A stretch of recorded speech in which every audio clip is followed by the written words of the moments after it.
Vous le savez pertinemment bien.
Festival de Ngungu na iko representer Equateur. Mpena sepeli mingi lokolo bengi ngai na ligina la kisayo ba demonstration.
Bachef coutumier, Iyo. Bachef coutumier, Iyo. Bachef coutumier, Iyo, Nye. Mabele na biso moko, Tolingi Kimia. Merci beaucoup. Mboka ebongaka. Bon abiso Bachef coutumier.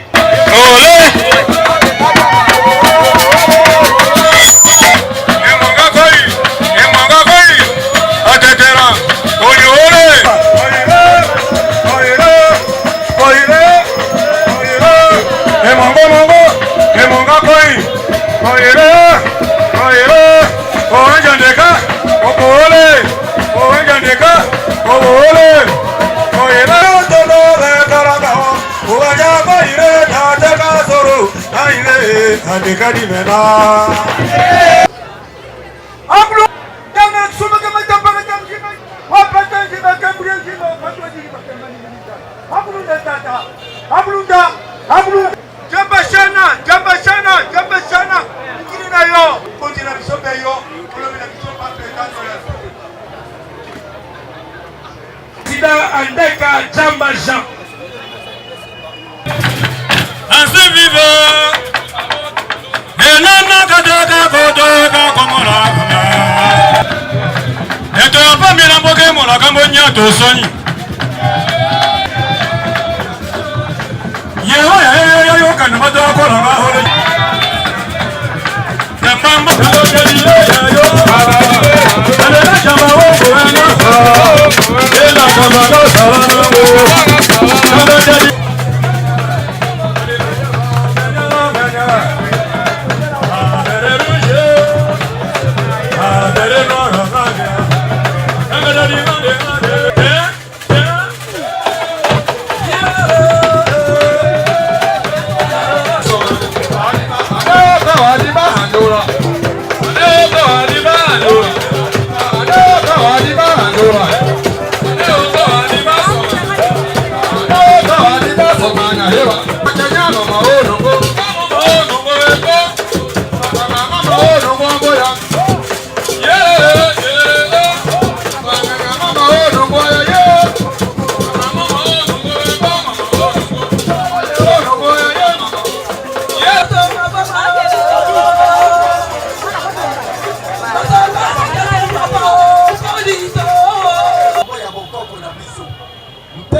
Autorité minene ya IDPS accueillir avec brio, vraiment veiller.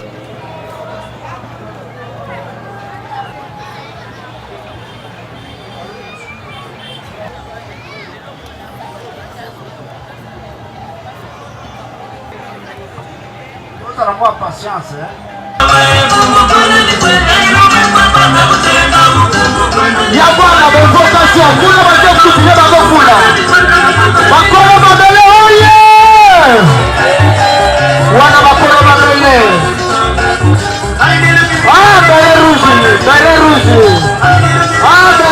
Mes impressions, elles sont simples. Le peuple congolais est un peuple qui aime son pays. Le peuple congolais n'a jamais été pour la division, surtout sur le plan tribal ou régional. Le peuple congolais n'est qu'un seul peuple. Et nous tous, en tant que Congolais, nous devons être unis derrière le président. C'est la tendance pacifique, ça a été fait. nous devons l'accepter. C'est le président de la République. De vouloir souhaiter par exemple que le président de la République échoue dans sa mission, parce que s'il échoue, ça veut dire la continuité de la misère du peuple congolais. Or, cette misère doit s'arrêter. On veut tous le bien-être et je pense très bien que le président de la République, toute sa vie, s'est battu à côté de son père pour justement faire de sorte que chaque peuple, chaque citoyen congolais et citoyenne congolaise puisse avoir accès à l'éducation, puisse avoir accès à la santé, aux points de besoin, aux points de demande, et puisse pouvoir manger à sa faim et avoir un travail, être un citoyen ou une citoyenne digne du pays. Alors, je voudrais juste donner un message assez simple. Mon fils, mes enfants, quand ils viennent jouer pour l'équipe nationale du Congo, jamais à aucun moment, lorsque je les ai accompagnés, les supporters qui viennent en milliers, je parle bien en milliers, ont posé une seule fois une question pour savoir de quelle région ou de quelle tribu ils venaient. Mais ils venaient tous les soutenir parce qu'ils savaient que tous ces joueurs-là, venant de tous les coins de ce pays, venaient pour un seul objectif, donner le sourire au peuple congolais qui souffre tellement et qui, à travers le football, on pouvait les unir, leur redonner le sourire qui a été perdu. Et voilà, aujourd'hui, nous avons une chance avec le président, son Excellence Félix Tshisekedi, qui va renouveler l'espoir du citoyen et de la citoyenne de ce pays, un espoir qui avait été tué, parce que Olamukina Tongo, tu te réveilles le matin, tu n'as aucun espoir, tu n'as aucun objectif. Au moins aujourd'hui, il y a cet espoir que nous voyons. Et je le dis pour nos enfants, pour mes enfants quand ils viennent jouer ici, ils viennent jouer pour l'équipe nationale du Congo, ils viennent représenter l'équipe nationale du Congo. Cette initiative, mais regardez l'initiative, elle vient de qui? Regardez autour de nous. Nous sommes tous ensemble. Le citoyen, la citoyenne de ce pays, qui est la personne normale, ne veut qu'une seule chose. Avec tous les notables qui sont ici, je suis très fier. Je suis très fier de voir cette initiative à ce niveau. Et il faudrait qu'on encourage ce genre d'initiative pour un seul objectif, l'unité de ce pays qui est le seul moyen que nous, aujourd'hui, on puisse se développer et que chaque citoyen, fils et fille de ce pays, puisse retrouver le bonheur qui leur a été arraché pendant plusieurs années. Tozali Pona et Moko, unité Yamboka. Et que la réussite Yamboka, les autres dépendent de la Bissonioso, car le président de la République. Il faut Bissonioso Tocha Maboko. Nana Outi Londres, Tangana Yoki, na moni na vivre alternance positive et salami. L'alternance pacifique, na Mbalamoko. Et je vais revenir na Zongi, pour na Eza Kozonga, na Zalaki na mission na Ngana Poto, et Zali Kosala que Bana na Biso ba Congolais, ba Bimi Libanda, to sala que Bapé sa honneur Yamboka, ba sali honneur na bango, ba na ngano sosiko ba koli, bango no somi sato baza ba joueur professionnel, mi balé déjà ba zo beta pour l'équipe nationale Yamboka. Alors dans cet objectif, Jacques Magoma, le milieu de terrain au beta en équipe nationale, et Christian son frère, le deuxième, Paris Ndé Azana 17 ans, a au beta déjà dans l'équipe première à Tottenham na Angleterre. Bango no so ba développer ba zo pesa honneur Yamboka. Or bana nyonso wana nazalaki na choix. Bazalaki na choix, soit babeti pour une équipe d'Angleterre, mais babeti pour une équipe nationale à Congo. Baponi nini? Baponi équipe nationale ya Congo. Malgré ba risque nyonso bazanango, malgré ba risque nyonso o ba cause ba yu bazui dérangement, bazui blessure. Nalanga futa bango mutute, bazui risque wana baye pona bolingo ya mbok. Soma mais na pona nini? Na ye parce que les sont makasi. Initiative ya boye faut to encourager ngo. Ezali Congolais nyonso na Congolais nyonso tozali réunis, tozali unis autour d'un seul idéal. Idéal na biso ezali bana bazwa accès à l'éducation. Bana bazala na accès Congolais nyonso na zoloba. Bana na ba mikolo na bakoko. Accès au bazali bazana accès à l'éducation. Bazala na accès à santé sur babeli. Bazala na accès à kolia na point ya demande. Na point de demande et l'obinini. Et l'obité que mutu soka a besoin d'éducation malamu, il faut alonga awa akene ti na gombe pour atteindre bien. Non, na katika ka yanjili awa, il faudrait la malamu ezala. Moi na soka a besoin, aza un accès à l'éducation na point de demande et si ka fandaka. Aza na besoin kolia, aza na besoin kolia, aza na accès à kolia na point de demande. Na katia famille na ezala te qu'il faut attendre 100 km pour que nous relocalions à kolia. Il faut que nous refusons cela, nous avons refusé cela. L'alternance au salami politique et les Aziko et le que le peuple congolais a Boyango et que tout droit nous allons vers un seul cap et que nous allons réussir à battre. Aujourd'hui, les Anamogos se sont réunis pour fêter l'alternance en République démocratique du Congo. vous savez que Lumumba est mort pour la libération sociale de ce pays. Lumumba voulait à ce que chaque Congolais ait une vie digne, que ses enfants étudient normalement, que chaque Congolais ait une habitation digne. C'est comme ça qu'il a demandé l'indépendance, mais après avoir obtenu l'indépendance, il a été tué. La libération sociale n'a pas été réalisée. Et c'est comme ça qu'aujourd'hui, nous avons l'IDPS qui prône le progrès social. L'IDPS arrive à la tête de l'État avec le projet cher à Lumumba, avec le projet cher aux Anamongo. C'est comme ça que nous sommes réunis pour fêter l'alternance, parce que nous pensons que les idées des Anamongo, plus les progrès sociaux de l'UDPS, nous pouvons en peu de temps changer ce pays. Voilà le sens de la manifestation d'aujourd'hui. Les Anamongo fêtent l'alternance au sommet de l'État. Mongo est largement ouverte pour chercher le développement de ce pays. C'est à quoi Lumumba est mort. Nous voulons être auprès de lui pour apporter notre pierre à l'édifice de la construction du Congo. Parce que nous pensons qu'avec le progrès social et la libération sociale du peuple congolais, il y a comme une mesure. Donc, avec ça, ensemble, nous mettons nos efforts ensemble, nous allons avoir un Congo nouveau dans peu de temps. Tout nous ambulance, malwa dimense kamwa beu matukwa bidia, adini bitu mwepel. Bwa déjà dikadi ya bwalu budibwenze kamu Congo, kacha Lumumba wafwa wakamba ne, ditunga dini difunda wa di histoire mun kachimwa ba Congolais. Chidi chenze kechi, chidi réalité wane, Lumumba wakashi ya promesse, la promesse s'est accomplie. Bumundu di bamana bantu basomba ba chef coutumier, bantu bonsi ba di mwabeko. Mbalo ku célébrer alternance ou du moins kamudituna derrière Félix Tshilombo. Alternance c'est un objectif pour moi. C'est d'amener quelque chose qui n'était pas Mouditouné, l'état de droit. Bena Apa, derrière Maître Andeka.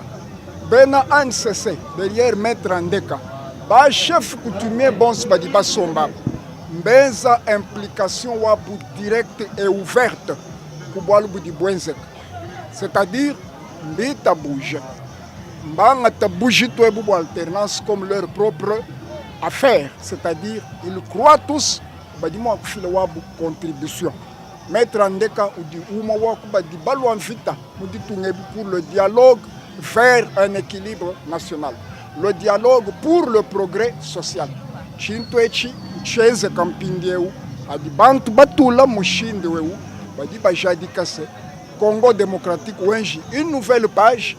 Walubu di Bwenzeka, Kibutu di Basombe la Mwabe Mwakuleja, Badi Banga Tabukalenga Bakui de Pes, tu dis tout bateau en panda, tu dis tout concourir pour Malo di Mwakwenza tous les ans. Bouyaï, Kilumbu Mosi ya Ngemba, Kilumbu Mosi ya Kiese, Kilumbu Mosi vraiment. Ya betre CP, ya betre la Kiese ya mingi, na kokutana na place yai, na kubiengama na betu na président ya Apa Anamongo, Andeka Jambo mebinga betu, sambu na makameta la alternance, c'est-à-dire uvukana, changement, mabanza yampa na kati ya wala na betu. Alors, betu wa chef coutumier, betu mekuisa wa, sambu pouvoir coutumier ke pouvoir ya ntete na ntoto yai. Kana pouvoir coutumier que négligé. Quand on a quatre pouvoir coutumier, on négliger pouvoir coutumier, c'est-à-dire nge kulenda, uvanda, umelave. Pouvoir coutumier, yo inake simba kama simba boala, betu mekuisa sa makabuya changement. Betu mekuisa wa na kubinga ya mfumu la betu Andeka Jamba, yake mwana betu, yake mwana pangina betu, soutien chef de l'État. Papa président Félix Tshisekedi, qui est moi na betu. Yandi mekuisa, ça a été changement mais salama. Changement mais salama kati ya Congo, batu yindula vende, wovana ngindu vende changement lu salama. Awa betu nyonso, betu soutenir mwana na betu. Sambu, bwala kukwenda na Ntwala.